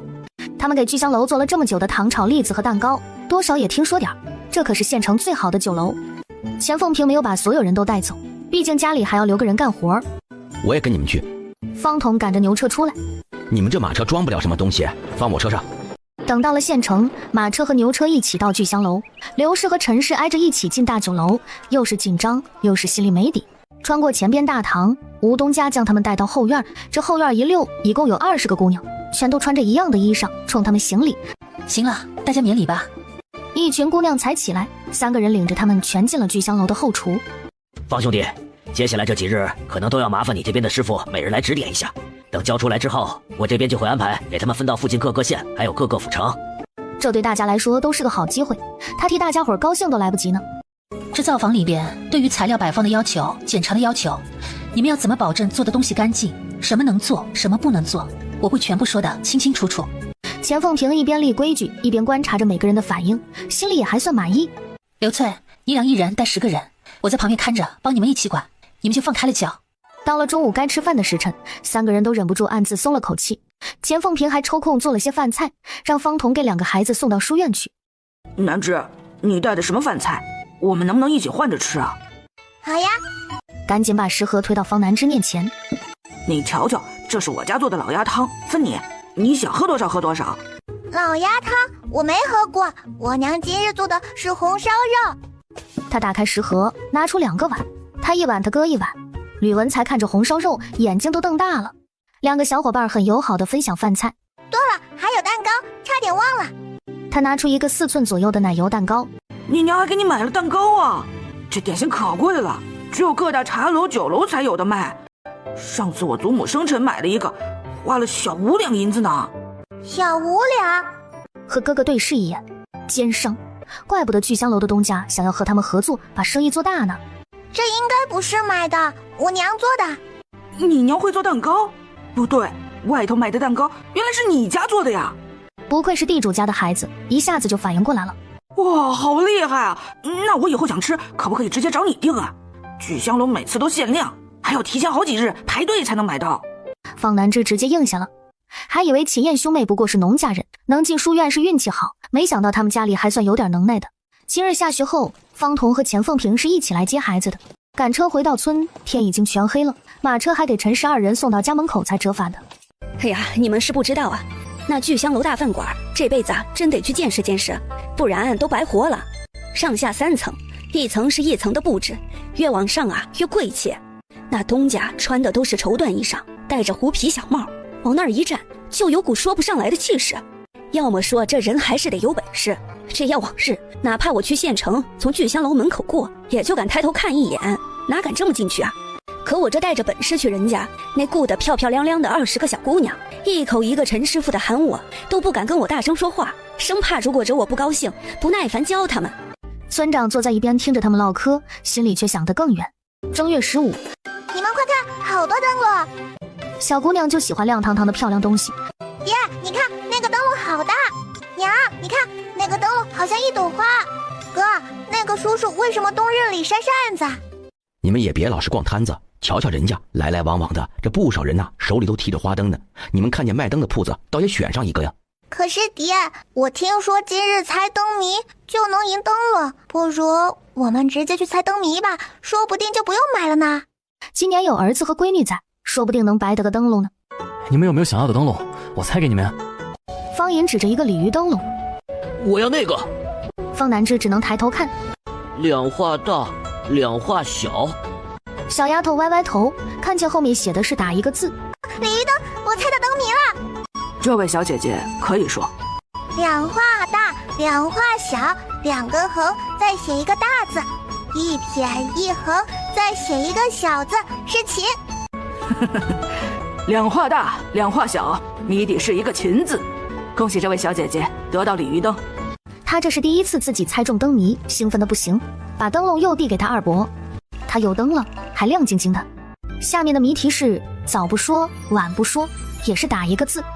早不說晚不說，那什麼時候說？就偏偏這個時候說唄。爹，你行不行呀？早不說晚不說，那就晌午說唄。大哥哥，那個荷花燈我也猜出來了。其他猜謎的人聽見又是這個小姑娘的動靜，都好奇地看過來。早不說晚不說是個許字。這次他又猜對了，信心滿滿，問大家還要什麼。但方彤和秦燕都不想要。等他把荷花燈給了他娘，想着那就再猜一個吧。有面無口，有腳無手，聽人說話，陪人吃酒。後邊也沒有寫是猜字還是猜什麼，覺得這聽起來不像個活物，那就應該是個器具了。胡思亂想的時候，他發着呆，看見後頭小樓上探頭出來的客人，他們倚在窗台邊，外頭還有一層欄杆，是桌子。這次他又拿到了燈籠，一家人可算是從人堆裡鑽了出來。最後那個謎題，為何你說了桌子而不是椅子呢？因為椅子有各式各樣的椅子呀。謎面上說有腳無手，但書院裡先生的椅子和周先生的椅子都是有手的，扶手也是手嘛。走到了正街中央，附近有县衙準備的燈樓。秦燕看向最高處有個鳳凰燈籠，她一眼便看中了，想送給妹妹。芝芝，最上頭那個燈籠你喜不喜歡？那是鳳凰嗎？是啊，你要是喜歡，哥哥猜了送給你。我要那個鳳凰的。哼，縣城人這麼多，殘廢還來閒逛，真是無論什麼時候都在給別人添麻煩。這樣的人深入甲班有什麼用？白佔了別人的機會，殘疾又不能科舉。他們村裡的小壞蛋挨打了之後都知道不惹他，他怎麼連那些熊孩子還不如？君子坦蕩蕩，小人常戚戚，這麼好的日子，某些人還是放不下自己那些陰暗的心思，想來這輩子也不可能過得如意了。劉明策最看不慣他這樣輕描淡寫的就能把人惹怒，衝上來竟然想動手。他這麼個大活人站在這兒，還真有人敢對他兒子動手，這不是開玩笑嗎？你们要幹什麼？我可是讀書人，君子動口不動手。秦燕，今天咱們既然在這兒遇到了，你也別說走就走，我要跟你文鬥。抬手指着燈樓最上頭的鳳凰，咱們就比猜燈謎。你不是想要那個嗎？就看看咱們誰能拿到。你要是輸了，就退出書院。他剛剛被假班攔在外頭，要不是秦燕這個殘廢白白占了一個名額，說不定他就能升班了。啥？這是要比那個鳳凰燈嗎？看這兩位都年紀輕輕的，這鳳凰燈可不好猜呀。這可不是一般的燈，县衙做的燈樓年年都有，但最上面一層的鳳凰，好像還沒有一個人能拿得回去的呢。我記得也不是沒人猜吧，是猜了也猜不中啊。怎麼聽他們還說到啥退學了？我看不光是筆試，還有說法呀。你只說了如果我輸了，如果你輸了呢？哼，如果我輸了也退出書院，怎麼樣？不行，你退不退學我哥又不在意，是你上趕着要跟我哥鬥，還非讓人輸了就退學，你提出來的，那賭注分量總得夠吧？這樣你再加10兩銀子吧。哼，小小年紀，一個姑娘家會如此市儈，真不知道什麼樣的家人才能養出這種孩子。啥？要點銀子就市儈了？你從小喝露水長大的，你讀書不用花銀子的嗎？劉明策氣個半死。說的是呢，這過日子誰家不用銀子啊？嫌棄銀子俗的，那不是吃飽了撐的罵娘嗎？言之有理，世上视錢財如糞土者能有幾人啊？有欲有求才是正常的，該坦坦蕩蕩承認才是。這遮遮掩掩算什麼君子啊？說得對，多少讀書人是全家努力幹活掙錢供出來的，咋能轉過頭就嫌錢髒？行，我答應你，我若輸了，不僅退出書院，還給你10兩銀子。秦燕，你敢不敢賭？秦燕對上他噴火的眼睛，淡淡點了點頭。鳳凰燈籠在最高處，他的謎面在燈樓下守着的衙役手裡。聽說這2人要挑戰燈謎，立刻拿了出來。事先同2位說好，這次出謎面的大儒說這謎底得有一定眼界的人才知道。若是看了他的謎面，最後猜不出，卻賴謎面有問題，先生是不認的。2位若是想好了，再猜也不遲。什麼謎面？要論眼界，他還能比不過一個鄉下的殘疾泥腿子？我認同，若是這謎底我不認得，絕不耍賴。我也是。有紅有綠不是花，有枝有葉不是樹，5顏6色居水中，原是水底一寶物。這水裡除了魚就是草，哪有說的什麼不是花又不是樹，還5顏6色的東西啊？水裡的寶物，他倒是聽人說書上也說過，海邊撈上來的大珍珠，光照的時候5顏6色，難道是這個？他越想越覺得是，可珍珠哪來的有枝有葉呢？他就覺得有些不對呀。可以回答了。你知道？怎麼，你不知道？哼，我勸你還是好好想想，免得說錯丟人。哥哥威武，哥哥加油！元宵猜謎哪家強？這條街上看秦燕。喂，叫那麼大聲有什麼用？是珊瑚。這位公子答對了，正是珊瑚。珊瑚是什麼東西啊？聽都沒有聽過。出題的時候已事先聲明，你不知道不能怪謎面。是啊，不知道就是不知道，怎么還不認輸呢？你的書都讀到哪裡去了？我哥能知道的事情你不知道，那不就是你技不如人嗎？來，交出銀子。他說是那個什麼珊瑚就是珊瑚啊，我怎麼知道是不是確有其物？海世記，這是書院先生們推薦的必讀書，書院書房就有，甚至不再藏書閣。這本書出了有些年頭了，作者還在世，每隔2-3年就會換新的一版，增刪改許多內容。今年的這一版中就說了珊瑚這一物。珊瑚很早就作為貢品進貢，極其難得，更難保存。都城的達官顯貴家偶然能得一些細碎的小物件，直到近幾年，沿海才有極厲害的商會打撈到了這樣的物件。這珊瑚的來歷樣子和用途，書中都有，謎面毫無問題。關於海市的書他不是沒看過，只是覺得書院夫子推薦的也未必是什麼好書。他的書都是自己買的，而且都是挑貴的買，怎麼會比那些個名不見經傳的書差呢？衙役可不管他們之中有什麼彎彎繞繞，搬着梯子將燈樓最上面的鳳凰燈小心翼翼地拿下來。我這還是頭一次這麼近看到鳳凰燈呢。是啊，頭2年我也來了，這燈一直都放在最頂上，就是覺得好看，但也看不清。這拿下來瞧着怎麼更大了？沒想到最後拿下這鳳凰燈的人這麼年輕，可真是年少有為呀。哎呦，是啊是啊，這珊瑚我都沒聽說過，原來竟然是貢品。這一聽啊，我還真有些好奇这東西長什麼樣子啊。秦燕雙手接過，方彤和錢鳳萍也過來看着。年紀輕輕飽讀詩書，人家這兒子養的。秦燕想把鳳凰燈給妹妹，轉頭一看，小丫頭正在那兒數銀錢呢，10兩銀子不多不少，她趕緊給揣好了，蹦蹦跳跳的回來。方彤趕緊推着兒子招呼媳婦二哥和閨女先往人少的地方去。爹娘哥二伯，你们尽管吃，今晚我做的。芝芝说请他吃肉，他才不会客气。你倒是大方，这不是你哥赢的银子吗？秦燕在一旁笑着看，并不在意。好吃的吃完了，這街還有的是地方沒逛。剛才在路上聽見有人說有舞龍舞獅的表演，他們還沒看到呢，只能一路往那個方向走。哇，好厲害！那個獅頭仿佛又像聽見了下面的叫好一樣，得意洋洋地抬了下頭，逗得大家哈哈大笑。錢鳳萍牽着閨女，方彤在她另一邊站着，也看得笑吟吟。她轉頭看了一眼身邊人，餘光卻無意中瞥到一對男女。方彤也順着他的視線看過去，一眼就認出來男的是鐵柱的大堂哥。好家伙，這馬來富對面的這也不是他媳婦兒啊！心說這可真是旱的旱死，澇的澇死。不過也懶得管閒事，剛要轉頭繼續看舞獅。那姑娘好像就是崔家姑娘崔萍萍。難以置信地轉頭看向他。我去了桃花村幾次，雖然沒有打聽出啥，但也遠遠地見過這姑娘幾次，還不至於認錯。除非她還有一個一胎生兩的姐妹，不然是不可能看錯的。方彤這會兒再看一下那對都快當街抱在一起的男女，這下子可雙目噴火了。二哥，你看好錢娘和孩子，我有點事兒。方彤這才悄悄地跟上馬來富，一直在他們不遠不近的地方盯着。娘，爹呢？你爹碰到熟人了，說要去跟人家嘮一會兒，讓咱們先自個逛，最後回聚香樓等你爹就行。這倆男女絲毫不藏着掖着，走着走着，見着兩人居然進了藥鋪。等他們出去之後，他猶豫了一下，還是走了進去。伙計，剛才出去的那一男一女，我要跟他們抓一副一樣的藥。抓了藥，他拎着這副藥，又在街上找了一間藥鋪。郎中，我想問一下，您能不能幫忙看一下，這是一副什麼藥？藥鋪的坐堂過來打開看了一眼。你這是保胎藥。方彤的臉色一下子可難看了，他拿着藥走出藥鋪，他黑着張臉回了聚香樓。發現啥了？方彤把發生的事簡單一說。這鐵柱大伯母是啥意思啊？這個兒子在外頭把別的姑娘肚子搞大了，然後找鐵柱來當這個冤大頭，給人孩子當便宜爹，養別人的孩子啊。翌日，他們把兄妹兩個送去書院，就回村了。方彤一回去，就拉着鐵柱去了僻靜地方，說了半天話。不行，這件事我得去桃花村跟他們要個說法。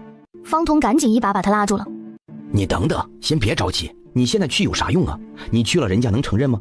我和錢娘都確定沒有看錯，但是你今天去找人家，人家就給你咬死了，你看錯了，你上哪兒能說理去？再說了，那崔萍萍她爹可是村長，你一個人跑到人家桃花村去，人家自己村的人都不敢惹村長家，你去了還能討得了好啊？那不得叫人把你給打出來呀？那咋辦？方彤還是一如往常冷靜地拍了拍鐵柱的肩膀，湊到他旁邊小聲嘀咕。這一日一大早，馬家的大門被敲響了，馬來福罵罵咧咧地出來開門，沒想到門口站着一個衣裳破爛的道士，衝他行禮說要討口水喝。沒有。剛想把人趕走，給人家1碗唄，又不費啥。馬來富垮個臉，直接去水缸裡打了一水舀。他上下看了看馬來富，掐指一算，哦，原來府上有喜，那就恭喜你家麒麟子出生，此子會帶着你家飛黃騰達，多謝二位贈水。趕緊走，趕緊走！真是騙子！我又沒懷娃，哪來的麒麟子？說吉祥話都不會說。道士聞言沒有回答，只是饒有深意地看了一眼馬來富。可惜呀，麒麟子認賊作父，這以後的榮華富貴，怕是得便宜別人嘍。你是個瘋子吧？趕緊走！道士沒說什麼，搖頭晃腦地走了。他媳婦兒沒懷娃，可崔萍萍懷了可是真的，這事按理說外人不應該知道啊。那個道士，我剛才瞧那缸裡沒有多少水了，我去打點水啊。這大早上的打什麼水？可一轉頭人都已經跑外頭去了。馬來富一直跑到村口才追到那道士。你剛才說的那個話是啥意思呀？我說的是什麼？你心知肚明，又何必來問我呢？剛想着要怎麼樣才能讓這道士多說兩句。算了，今日我能敲開你家門，也算是有點緣分。你上輩子是大善人，曾經救千萬人於水火，積累了不少功德，這輩子才會有機會得這一麒麟子。可我瞧着這孩子與你卻沒有父子緣分，麒麟子一生順遂，按理說也不應當是被人拐賣。看你情形我懂了，你們這是要將孩子送去做別人家的兒子吧？浪費了機緣呀。馬來富看着自己心裡都難受，從身上摸了所有的银錢遞給他。求求大仙，想个法子帮我化解化解。我家这个情形，这件事要怎么做，我才能跟着麒麟之再续父子缘分呢？马来富是个手艺人，木匠，往年攒的银子不少。昨个他在灯会上给崔萍萍买银簪子，剩下的都顺手揣在身上了。刚才手忙脚乱的穿衣裳出来，得亏银钱一起带出来的，也不算是太少太磕碜。可道士却看都没看一眼，摆摆手：一水之音，言尽于此。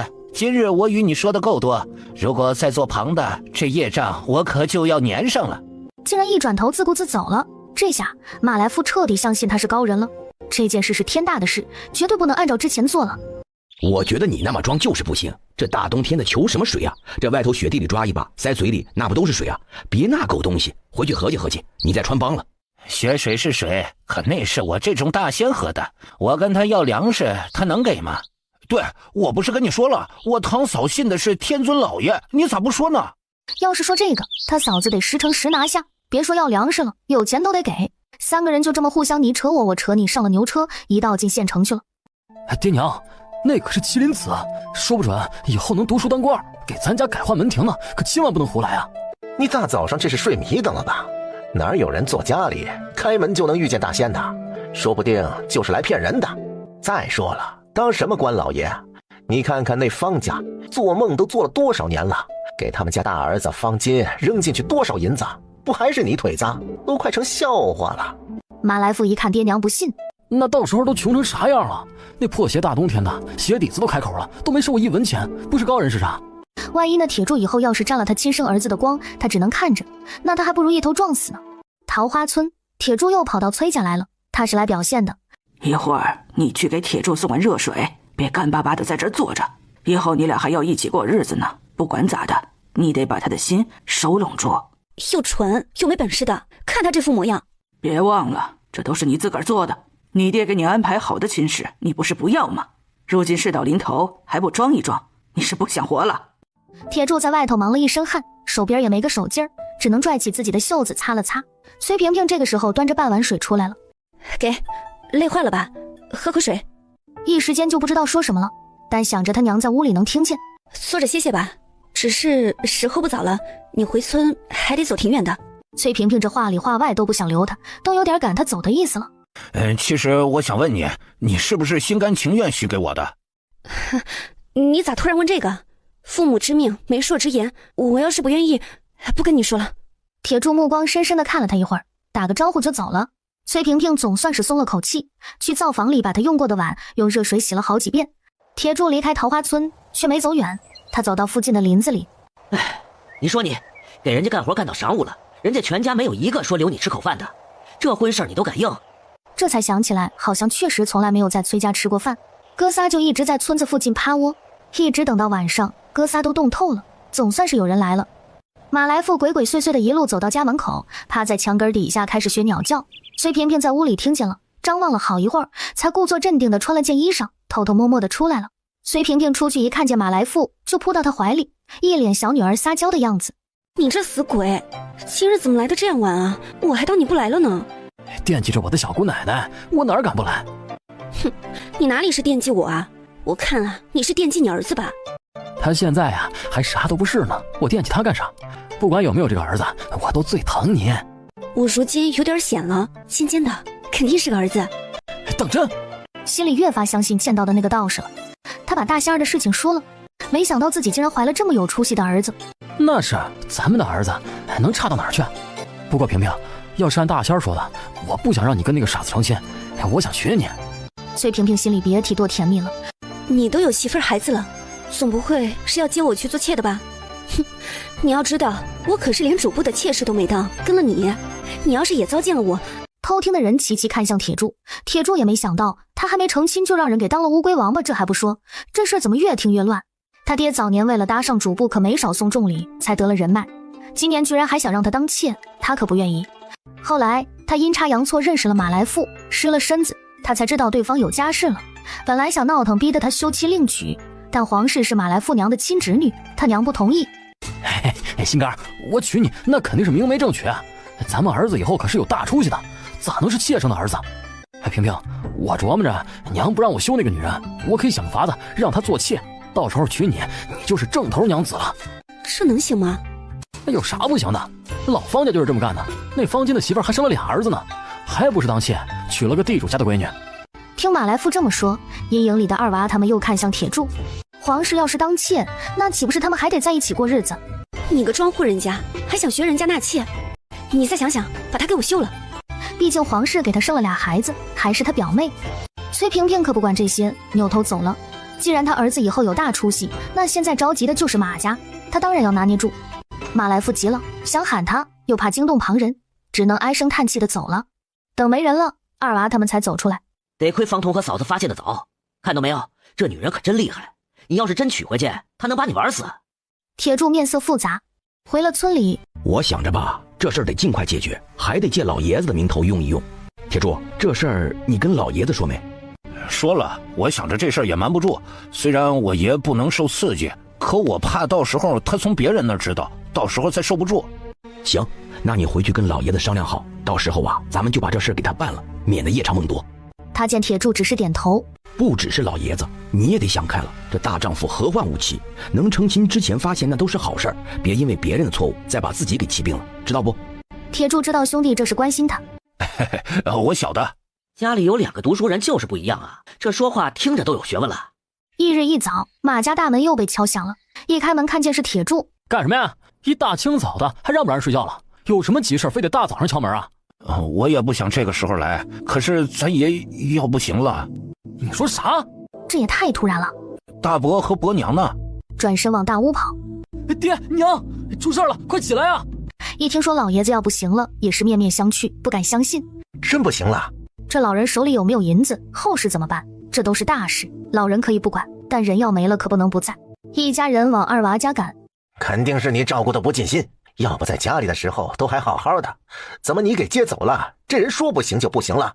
成天介說自己孝順，也不知道孝順到哪兒去了，感情都是說給咱們看的，背地裡是啥也不幹呢。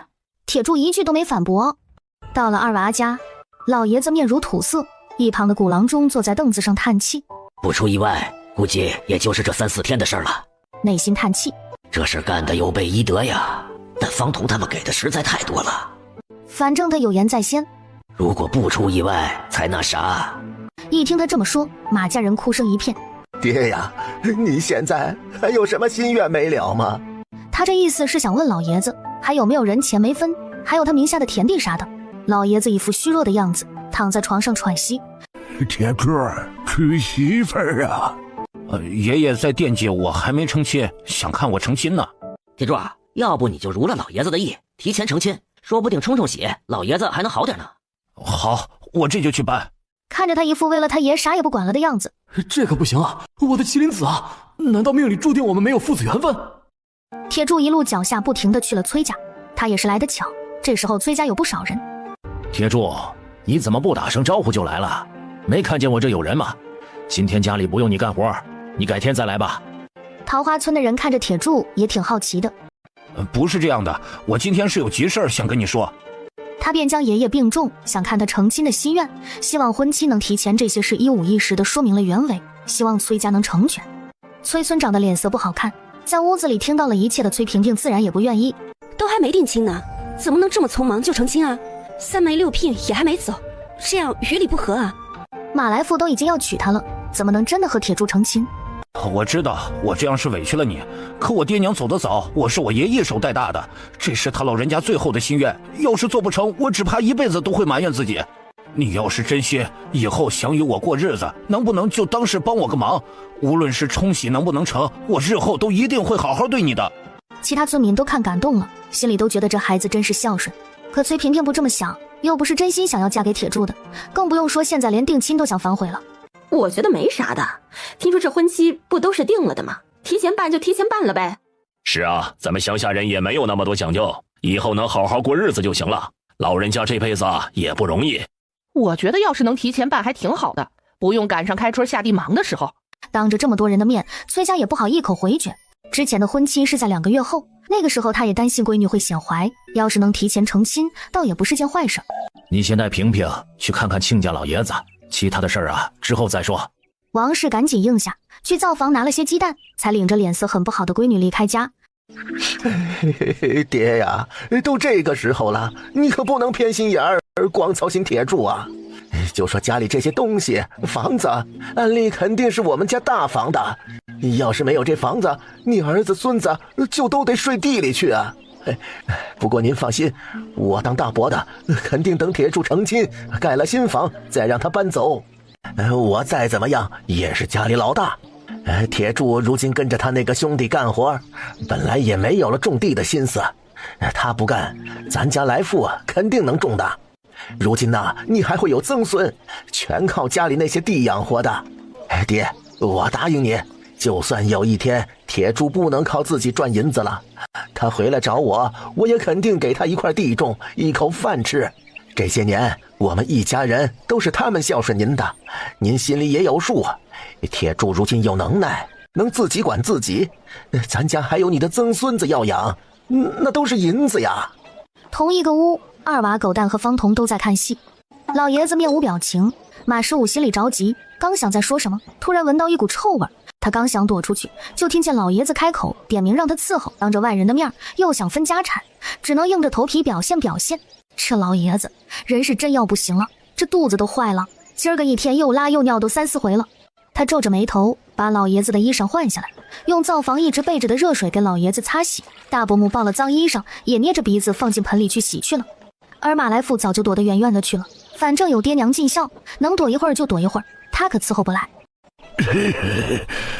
倒點水，我餓了，你跟你媳婦兒給我做點吃的。嫌棄老爺子吃喝越多，拉的尿的越多，到時候還得他收拾。方童知道老爺子的意思，他直接去灶房給弄了碗水來。來，老爺子喝水。甜的。老爺子等着啊，我這就去灶房，讓你嘗嘗我做的手擀麵，可好吃了。就在這個時候，鐵柱他們回來了。正在洗衣裳的朱氏是第一個看見的，趕緊把手裡的盆丟下。喲，王姐姐和萍萍來了，這大冷天的還折騰你們一趟，走，進屋裡暖和暖和吧。他對崔萍萍的看法挺複雜的，崔氏母女皮笑肉不笑的點了點頭。進裡屋看見躺在床上的馬老爺子，他們心中更是不耐煩，總覺得這屋子裡還一股怪味。老爺子，這是我女兒萍萍，我們跟鐵柱來看看您，他爹如今給村裡開會呢，不能過來。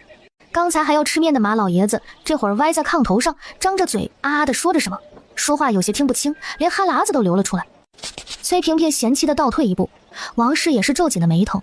老爺子是在說讓兩個孩子趕緊成親，我是鐵柱的好兄弟，知道這個事兒挺緊急的，如果你們願意的話，我會幫他把彩禮加到15兩，我給出，也當是我的一份心，讓老爺子能夠安心。王氏一聽眼睛都亮了，一直在門外偷聽的馬來富一下子闖進來，眾人的視線一下子都聚集到他的身上。爺呀，我還是覺得這個事兒不能着急，您忘了咱家的屋子塌了一間還沒修好，要是急着成親，到時候也不好看，倒不如等修好了再說，你們看如何？崔萍萍一聽心裡感動壞了，方童被這女人的眼神惡心到了。嗨，這房子算什麼大事啊，你們修你們的，鐵柱呢是我兄弟，這親事可以在我家辦，我家院子大，要是不想折騰老爺子呢，直接在二娃家辦也行。這是我們自家的事兒，怎麼好意思麻煩你們，讓你們伺候老爺子這麼些日子，心裡已經很過意不去了。嗨，這有啥的，都這麼多年的兄弟了，鐵柱爺爺那就跟咱們自己的爺爺一樣，兄弟幾個誰都不會說個不字。對，不用跟我兄弟們客氣，我們都是過命的交情，不用覺得欠了人情，我們之間不講那個。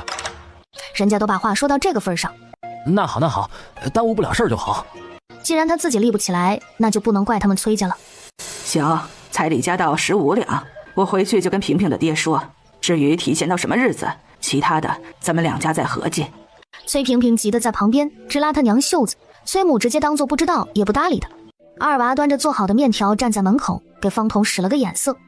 行了，既然這件事兒就這麼說定了，大家要商量啥別的，先出去商量會兒，我伺候老爺子吃碗麵。雖說老爺子病重是裝的，但畢竟年紀大了，身體還不好，他們可不想着一屋子鬧心的人一直在老人面前晃悠，影響心情。另一頭，馬家這會兒只有黃氏在家帶孩子們，正在收拾家裡的白麻衣啥的，還有家裡貼的對聯。嫂子，多做點飯唄，然後給馬來富他們送過去，都在二娃家呢。那麼老些人上你們那兒去，連頓飯都不管，我這一個人還帶孩子呢，還讓我去做一大家子的飯送過去，還不夠你們小心眼的，咋這麼摳呢？嫂子這話說的，這年月3年剛過，誰家但凡有點臉，能一家人上別人家吃飯去？這老爺子還在呢，這麼早就想吃席，是不是有點不孝啊？皇室一下子被噎住了，氣哼哼地往灶房去，在心裡把狗蛋骂了個狗血淋頭。此时在二娃家，心裡火烧火燎的崔萍萍借口如厕，被对她使眼色的马来富给拉到了后院的大树後。萍萍，我不许你嫁给別人，你只能嫁給我。我有啥辦法？我娘都同意了，你不願意，可你有法子嗎？我沒辦法，因為你爹本來也瞧不上我，可是你畢竟是他們的閨女，你肚子裡可有咱們的孩子，實在不行就只能用孩子威脅他們了。崔萍萍卻沒有立刻答應他。我要是真為你這麼做了，也算是得罪盡了我的娘家，那你又能為我做啥呢？兩人說話的時候，皇室也到了。灶房的二娃和狗蛋兒互相擠眉弄眼。嫂子來了，來福哥好像在後院呢，你直接去找他吧。皇室應了聲，拿着碗盆就走。沒想到他一進後院就看到了樹底下抱在一起親的狗男女。你休妻，我今晚回去就休妻。你還有個兒子呢，再這麼說那也是你大兒子，以後咱兒子分的家產可比不上他。馬來夫一想到兒子，確實是有些猶豫。這有啥的，讓他自己幹活養活自己，還讓他把家裡的地都種了，到時候供咱們兒子念書不就得了？這家裡都得有個幹活的人呢。你要是心裡實在不痛快，就拿他當個長工。他已經氣瘋了，尖叫着撲過去，立刻跟崔萍萍廝打在一起。一旁的馬來富在看見自己媳婦兒的一刻，心裡第一個念頭就是完了。他嘴上說着休妻，但想的絕對不是以現在這個情形，而是要像方家方金那樣，再大個事也弄得體體面面，至少表面上不能讓別人戳他脊梁骨。等到崔萍萍挨了好幾下，他才反應過來，趕緊去伸手想要把皇室拉開。快住手，快住手！有什麼事好好說，別讓別人看了笑話。這可不是在自己家。不要臉的狐狸精，居然敢勾引我男人！看我不把你的皮子撕了！居然還敢讓他休妻！你這個黃臉婆，你能嫁給他，還不是因為你們是親戚？你有什麼好的？他從來就沒有喜歡過你，要不是他娘攔着，你早就應該不是他媳婦了。我勸你識相一點，我爹可是桃花村的村長，事情鬧大了，對你也沒什麼好處。你要是願意自己走，說不定我還能給你幾兩銀子。她嫁給這個男人到底圖什麼？不就圖能過個安生日子嗎？偷漢子偷到我頭上來了，今兒個要不把你扒光了遊街示眾，讓大家伙看看你這纏別人家男人的下賤婦是用啥睡漢子的，我黃蘭都白活這一回。皇室這體格子，隔着馬來富都能讓他挨好一頓揍，趕緊叫着肚子疼。你瘋了？你不顧及別的，還不顧及他的身體嗎？他肚子裡可是我的孩子，你眼裡到底還有沒有我？坐在地上一抬頭，看見他男人正抱着那不要臉的女人安撫。在他大聲叫的時候，前院的人就已經一個個跑過來了。見皇室被打到地上，大堂哥摟着他未婚妻心疼不已，才一副後知後覺的樣子。馬來富，你混蛋王八蛋！鐵柱，你別激動，咱們先問問究竟是咋回事。就算是通姦，咱也不能把人給打死了。他們明面上是拉架，其實手上沒有一個用力的，反倒是腳上一個個都給馬來富添了幾腳。馬十五他們兩口子都想過來攔一攔，可這麼多人高馬大的大小伙子在圍着，他們鑽都鑽不進去。他的情郎被人打了，可他現在懷着孩子呢，也不敢上去勸架這些男人。皇室依舊坐在一旁的地下，心裡想着這些人倒不如把馬來富打死了。他死了，他不信這個女人願意嫁給個死人，大不了他這輩子就在馬家守寡，至少名義上他還是馬家的媳婦，他兒子也永遠是馬家的孫子。方彤心裡還是有數的，他瞧着一直到馬來富眼看着被鐵柱打斷了一條胳膊，才把人拉開。朱氏趕緊撲上去看看兒子怎麼樣了。你這個不孝不義的東西，以前就克死你爹娘，現在為了個女人居然跟你大哥動手，你大哥可是咱家的大孫子，打死了他你也別想活。話音剛落，被二娃的弟弟背出來的馬老爺子就出現了。馬十五心裡唬了一跳，眼睜睜地看着他爹被背到他面前，伸手給了他一個巴掌。沒心看着東西，這話你有臉說出來？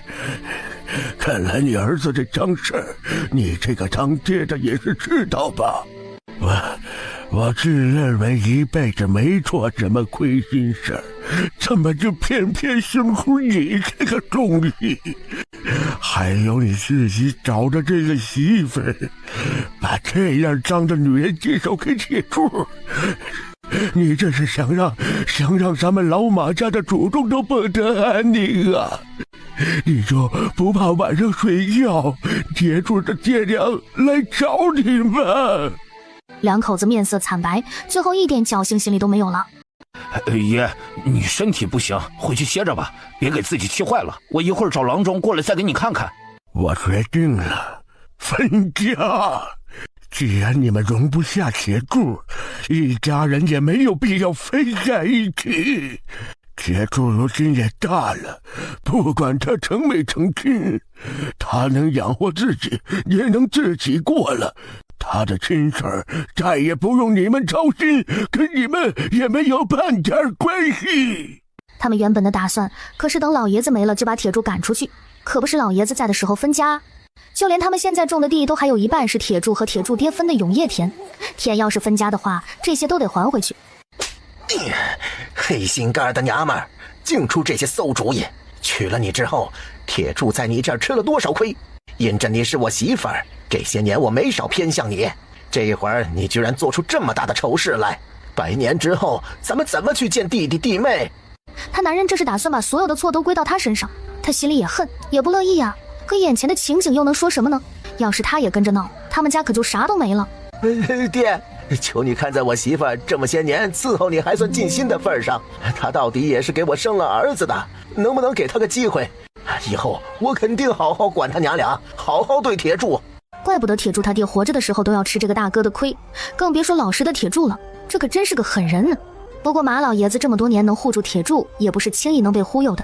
剛好這個時候到村長家去請人的狗蛋兒回來了，村長只聽說這邊出事兒了，過來後一看着這麼多人都在院子裡，也有點整不清現在的情形。我自己個兒呢老了，怕以後來不及，今天請您過來，就是想把這個家分了。村長，您來給做個見證吧。家裡的東西除了房子給老大家，糧食跟銀錢分成3份，我1份，我們家老大1份，我孫子鐵柱1份。馬十五再不是東西也是他兒子，這房子算是給他留的面子。鐵柱他爹和他的永業田，如今鐵柱也大了，能自個兒種了，不用老大幫忙管，該是他的還是他的。我那份錢還算我的，也不用麻煩老大給種。聽到這裡，馬十五跪不住了，被老爺子瞪了他一眼。爹，我畢竟是家裡的老大，你現在就我這麼一個兒子，我來給您養老吧。在場的人誰看不出來，他圖的就是老爺子那1份。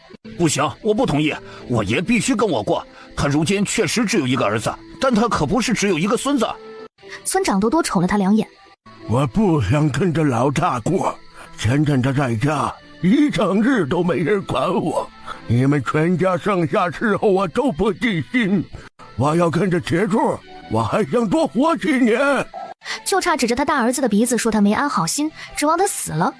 爹，你未免也太偏心了，以前偏心弟弟，現在偏心侄子。既然要分家，那就按照規矩，7成要給長子。你要這樣，我憑啥分家呀？我還沒死呢，家裡的事兒我能做主。那爹，鐵柱是孫子，我兒子也是你的孫子，再怎麼樣，這也不應該是分成3份，而是分成4份吧？鐵柱的爹沒了，他爹也沒了嗎？想要家產，那也是跟你要。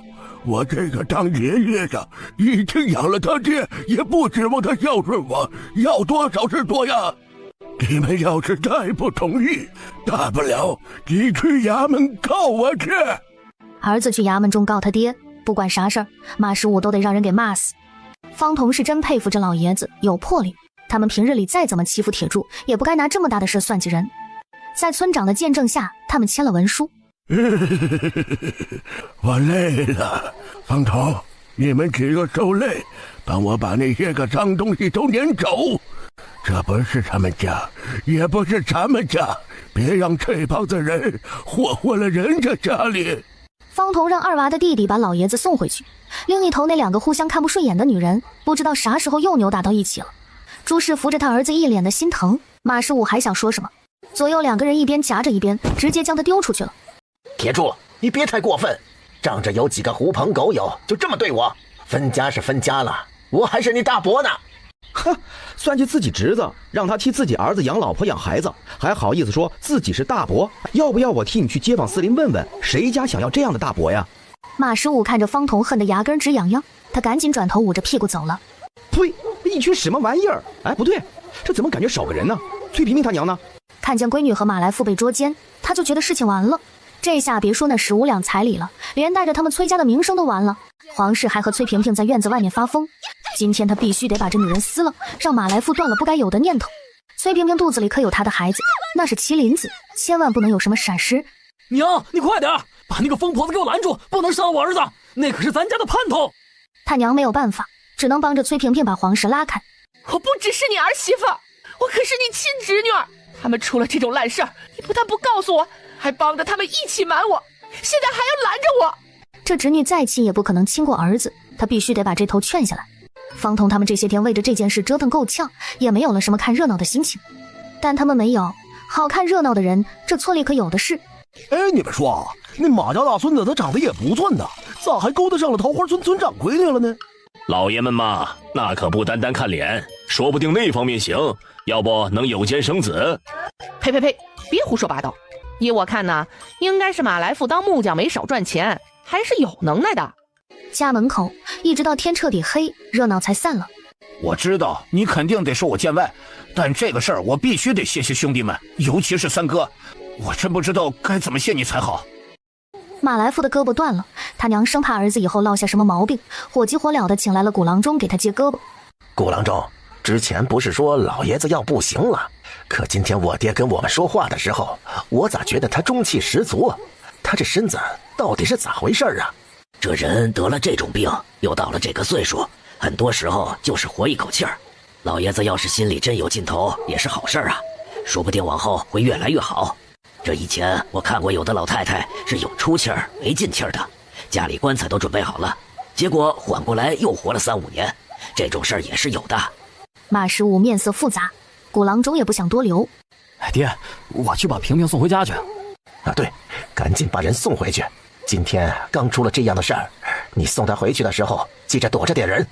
崔萍萍這會兒換上了朱氏的衣裳，她心裡很是嫌棄，但也不敢說出口。馬來富過來的時候，她正在抹眼淚呢，一聽要把她送回去，她也不知道是應該鬆一口氣還是害怕。要是我爹我娘生我的氣了怎麼辦？我肯定讓他們覺得丟人了。別害怕啊，就算生氣，你也是他們親生的閨女，事情已經發生了，他們生氣有啥用？趕緊幫忙把咱們的事兒辦了才是正經的。兩個人到了崔家，發現院門緊閉，趕緊上前敲門，可是好半天都沒有人應。爹娘，你們在嗎？我回來了，給我開開門啊！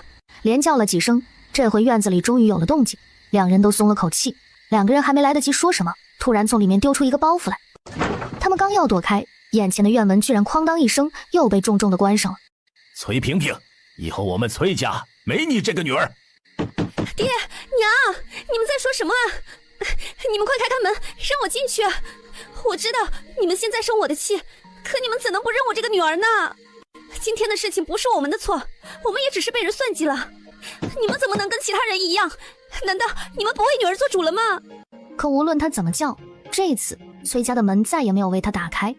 剛出事的時候，他沒有逼着女兒把這個孽種打掉，他們當爹娘的已經是仁至義盡，總不能為了他的事把全家都賠上。他自己選的路，就讓他自己負責吧。崔萍萍在門口哭了半天，她是看出來了，崔村長這是不打算管這個女兒了，只能先帶着人回家，畢竟還懷着他的孩子。崔萍萍挨着馬來富，一邊走一邊渾身發抖。她知道，她如今只能死死地抓緊馬來富，不然她就徹底完了。崔萍萍如今沒了娘家依靠，就不能把你媳婦兒給攆走。馬十五看了眼自家媳婦兒，皇室可是有娘家的呀，還是你娘的親侄女，除非你覺得你還想平白挨一頓揍。皇家要是來人給皇室做主，第一個扛不住的就是他媳婦兒，畢竟那可是他親大哥。可是這麒麟子，他也跟兒子一樣放不下。你倆要覺得都行，那咱們就這麼定下了，以後這倆都是你媳婦兒，就是他們說的那個叫什麼平妻，不分大小。崔萍萍聽馬來富說了這件事兒，自然是同意的。如今他是沒有娘家的人了，他也知道能跟皇室平起平坐是因為什麼。皇室就不一樣了，他跟馬來富大吵了一架，告訴他如果不想這麼辦，那這日子也別過了。皇室倒是想回娘家告狀，可鬧完了又能怎麼樣呢？就算這女人不進門，無論是她男人還是她公婆，也肯定會讓那個孩子生下來。最後皇室還是咬着牙默認了。隨着這份熱鬧也開春了，全村上下都開始準備種地。鐵柱得了20畝田，聽着多，但是其實只有5畝水田，其他田地都一般，只能種豆子。再算上老爺子的10畝地，也都是他一個人種。要是以前也就算了，可現在他在秦家還有活幹，現在還比入冬的時候忙多了，都是跟大酒楼大老板合作，不敢出一点岔子，他难免就有些为难。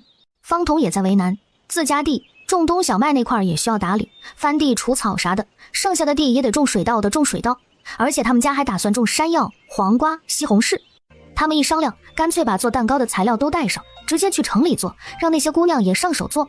糖厂栗子那邊是栗子的存货不多了，方彤之前粗略算了算，差不多还能再供个半个月，这个买賣就可以先停一停了。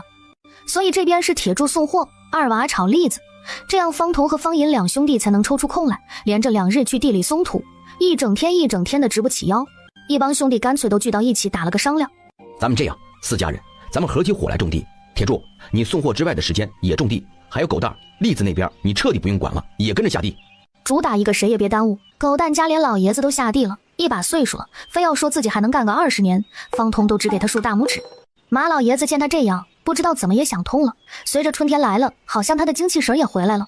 這個早春大家忙碌又充實，方南之也一樣，他和周老爺子還有石軍眼進山了。恭喜宿主收錄土茯苓，獎勵低級盲盒，健康值+1。恭喜宿主收錄連翹，獎勵。方南之好久沒有聽到系統這麼頻繁的發獎勵了，興奮的不行，在山上好像有用不完的勁頭。